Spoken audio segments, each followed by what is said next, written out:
ನಮಸ್ಕಾರ ಎಲ್ರಿಗೂ. ನೀವು ನೋಡ್ತಾ ಇರೋದು KSP World ಯೂಟ್ಯೂಬ್ ಚಾನಲ್. ನಾನು ನಿಮ್ಮ ಸ್ನೇಹಿತ ರವಿ ಮಾತಾಡ್ತಾ ಇರೋದು. ಸೊ ತುಂಬ ಜನಕ್ಕೆ ಕಡ್ಡಾಯ ಕನ್ನಡ ಪರೀಕ್ಷೆ ನಾನು ಬರೀಬೇಕಾ ಅಥವಾ ಬೇಡ, ಯಾರಿಗೆ ವಿನಾಯಿತಿ ಇದೆ, ಯಾರಿಗೆ ವಿನಾಯಿತಿ ಇಲ್ಲ. ಸೊ ಇನ್ನೂ ಕೂಡ ತುಂಬ ಜನ ಕನ್ಫ್ಯೂಸಲ್ಲಿ ಇದ್ದೀರಾ. ಓಕೆನಾ, ಅವರು KEದವರು ಸ್ಪಷ್ಟವಾಗಿನ ಇನ್ಫಾರ್ಮೇಷನ್ನ ಕೊಟ್ಟಿದ್ದಾರೆ. ಬಟ್ ನೀವು ಅದನ್ನು ಕನ್ಫ್ಯೂಸ್ ಮಾಡಿಕೊಂಡು ನಿಮ್ಮ ಸುತ್ತಮುತ್ತ ಇರೋ ಫ್ರೆಂಡ್ಸ್ಗೂ ಕೂಡ ಕನ್ಫ್ಯೂಸ್ ಮಾಡ್ತಾ ಇದ್ದೀರಾ. ಅದೇ ರೀತಿ ಆನ್ಲೈನ್ ಸೆಂಟರ್ದವರು ಕೂಡ ಕನ್ಫ್ಯೂಸ್ ಮಾಡ್ತಾ ಇದ್ದಾರೆ. ಓಕೆನಾ, ಇಲ್ಲಿ ನೋಡ್ರಿ, ಅವ್ರು ಏನು ಕೊಟ್ಟಿದ್ದಾರೆ ಅಂತ ಸರಿಯಾಗಿ ಓದ್ಕೊಬೇಡ್ರಿ. ನಾನು ಹೈಲೈಟ್ ಮಾಡ್ತೀನಿ ನೋಡ್ರಿ. ಇಲ್ಲಿ ಅಭ್ಯರ್ಥಿಯು ಕರ್ನಾಟಕ ಪ್ರೌಢ ಶಿಕ್ಷಣ ಪರೀಕ್ಷಾ ಮಂಡಳಿಯು ನಡೆಸುವಂತಹ SSLC ಪರೀಕ್ಷೆಯಲ್ಲಿ, ಅಂದರೆ ನೀವು 10th ಪರೀಕ್ಷೆಯಲ್ಲಿ ಅಥವಾ ರಾಜ್ಯ ಸರ್ಕಾರವು ಅದಕ್ಕೆ ತತ್ಸಮಾನವೆಂದು ಘೋಷಿಸಿದ ಯಾವುದೇ ಪರೀಕ್ಷೆಯಲ್ಲಿ, ಈ ತತ್ಸಮಾನವೆಂದು ಘೋಷಿಸಿದ ಯಾವುದೇ ಪರೀಕ್ಷೆಯಲ್ಲಿ ಅಂತಂದರೆ ಇವಾಗ CBSE ಆಗಲಿ, ICS ಆಗಲಿ, NIOS ಅಂತ ಬರುತ್ತೆ. ಸೊ ಅಂಥ ಪರೀಕ್ಷೆಗಳಲ್ಲಿ ನೀವು ಏನಾದರೂ ಕನ್ನಡವನ್ನು ಕಲಿತು ಪಾಸ್ ಮಾಡಿದರೆ ಅಂಥವ್ರಿಗೆ ವಿನಾಯಿತಿ ಇರುತ್ತೆ. ಓಕೆನಾ, ನೀವು SSLCಯಲ್ಲಿ ಕಲ್ತಿರ್ತಿಲ್ಲ ಅಂಥ ಅಭ್ಯರ್ಥಿಗಳಿಗೆ ವಿನಾಯಿತಿ ಇರುತ್ತೆ. ಇನ್ನು SSLCಗಿಂತ ಉನ್ನತ ಮಟ್ಟದ ಪರೀಕ್ಷೆಗಳಲ್ಲಿ ಕನ್ನಡ ವಿಷಯವನ್ನು ಪ್ರಥಮ ಅಥವಾ ದ್ವಿತೀಯ ಭಾಷೆಯಾಗಿ ಅಭ್ಯಸಿಸಿದ್ದರೆ ಅಂಥವ್ರಿಗೂ ಕೂಡ ವಿನಾಯಿತಿ ಇರುತ್ತೆ. ಯಾವುದು ಉನ್ನತ ಮಟ್ಟದ ಪರೀಕ್ಷೆಗಳಂತಂದರೆ, ಇವಾಗ SSLC ಮುಗಿದ್ಮೇಲೆ ನೀವು PUC ಕಲಿತೀರಾ, ಡಿಗ್ರಿ ಕಲಿತೀರಾ. ಸೊ ಅಂಥ ಪರೀಕ್ಷೆಗಳಲ್ಲಿ ನೀವು ಏನಾದರೂ ಕನ್ನಡವನ್ನು ಪ್ರಥಮ ಅಥವಾ ದ್ವಿತೀಯ ಭಾಷೆಯನ್ನಾಗಿ ನೀವು ಕಲ್ತಿದ್ರಿ ಅಂತಂದರೆ ಅಂಥವ್ರಿಗೂ ಕೂಡ ವಿನಾಯಿತಿ ಇರುತ್ತೆ. ಇನ್ನು ಇಲ್ಲಿ ನೋಡ್ರಿ ನೆಕ್ಸ್ಟ್ ಏನು ಕೊಟ್ಟಿದ್ದಾರೆ, ಅಥವಾ ಅಂತ ಕೊಟ್ಟಿದ್ದಾರೆ.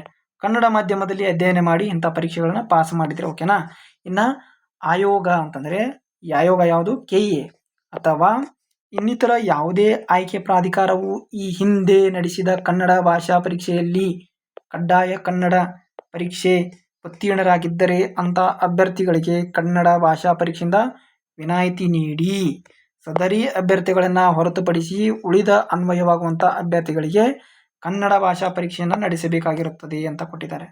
ಓಕೆನಾ, KE ಅಥವಾ KPSC ಪರೀಕ್ಷೆಯಲ್ಲಿ ನೀವು ಏನಾದರೂ ಕನ್ನಡ ಎಕ್ಸಾಮನ್ನು ಕಡ್ಡಾಯ ಕನ್ನಡ ಎಕ್ಸಾಮ್ ಬರೆದಿದ್ರು, ನಾವು ಪಾಸ್ ಆಗಿದ್ರಿ ಅಂತಂದರೆ ಅಂಥವ್ರಿಗೂ ಕೂಡ ಈ ವಿನಾಯಿತಿ ಇರುತ್ತೆ. ಓಕೆನಾ, ಇದಿಷ್ಟು ಈ ಮಾಹಿತಿ. ಇನ್ನು ಕಡ್ಡಾಯ ಕನ್ನಡ ಎಕ್ಸಾಮ್ ನೋಡ್ರಿ, ಇಲ್ಲಿ ಯಾವ್ದು ಎಕ್ಸಾಮ್ ಇದೆ ಅಂದರೆ ಗ್ರೂಪ್ A ಮತ್ತು ಗ್ರೂಪ್ B ಇದು ಸಿವಿಲ್ ಪೊಲೀಸ್ ಕಾನ್ಸ್ಟೇಬಲ್ ಯಾರೆಲ್ಲ ಅಪ್ಲಿಕೇಶನ್ ಹಾಕಿದ್ದೀರಲ್ಲ ಅಂಥವ್ರಿಗೆ 19ನೇ ತಾರೀಕು ಎಕ್ಸಾಮ್ ಇದೆ. ಓಕೆನಾ, 19ನೇ ತಾರೀಕು ಇದೆ, ಜುಲೈ 19ಕ್ಕೆ ಎಕ್ಸಾಮ್ ಇದೆ. ಸೊ ಅಂಥವರು ಬೆಳಗ್ಗೆ 10ರಿಂದ 12:30ವರೆಗೆ ಎಕ್ಸಾಮ್ ಇದೆ. 150 ಅಂಕ ಇರುತ್ತೆ, ಒಂದು 100 ಪ್ರಶ್ನೆಗಳಿರ್ತವೆ. ಓಕೆನಾ, ಇಲ್ಲಿ ನೋಡ್ರಿ, ಪ್ರತಿ ಪ್ರಶ್ನೆಗೆ 1.5 ಅಂಕ ಇರುತ್ತೆ.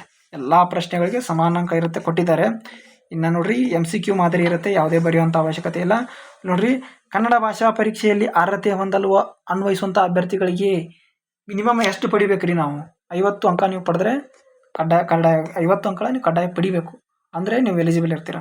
ಇಲ್ಲಿ ನೋಡ್ರಿ, ಅಭ್ಯರ್ಥಿಯು ಕನ್ನಡ ಭಾಷಾ ಪರೀಕ್ಷೆ ಕೇವಲ ಅರ್ಹತಾ ಪರೀಕ್ಷೆಯಾಗಿದ್ದು ಓನ್ಲಿ ಎಲಿಜಿಬಲ್. ಇನ್ನು ಅರ್ಹತೆ ಹೊಂದದಂಥ ಹೊರತು ಏನು ನೀವು ಅಕಸ್ಮಾತ್ 50 ಮಾರ್ಕ್ಸ್ ತೊಗೊಳ್ಳಿಲ್ಲ ಅಂತಂದರೆ ನೀವು ಎಲಿಜಿಬಲ್ ಆಗಲ್ಲ.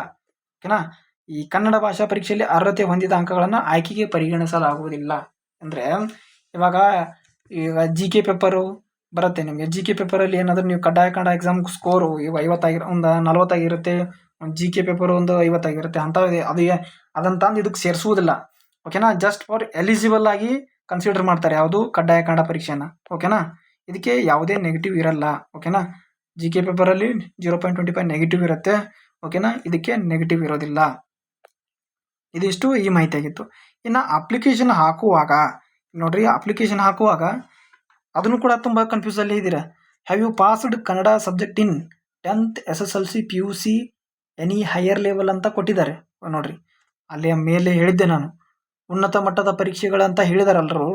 ನೋಡ್ರಿ, PUC ಅಂತ ಬರುತ್ತೆ, ಎನಿ ಹೈಯರ್ ಲೆವೆಲ್ ಅಂತ ಬರುತ್ತೆ.